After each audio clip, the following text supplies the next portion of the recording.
In this video, we show how to replace the Boss carrier in a PowerEdge R6715. Before working inside your system, read through and follow safety guidelines to protect your system from potential damage and ensure your personal safety. For more information about safety guidelines, see the service manual at dell.com/support. To remove the Boss carrier, pull out on the latch and then pull straight out of the system. To remove the M.2 NVMe SSD, loosen the two captive screws on the cover.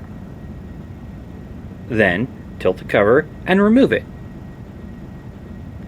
Lift the SSD at an angle and remove it from the connector on the carrier. Note, when replacing the SSD, be sure to replace existing thermal pads with new ones.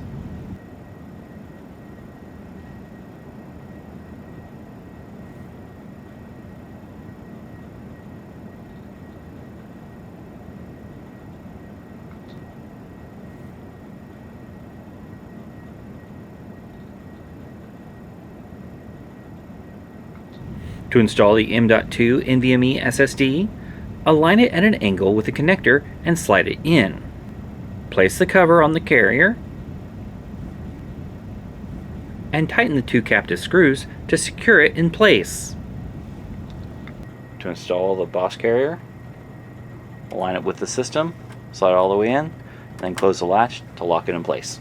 For more information or support about the PowerEdge R6715, visit dell.com/support.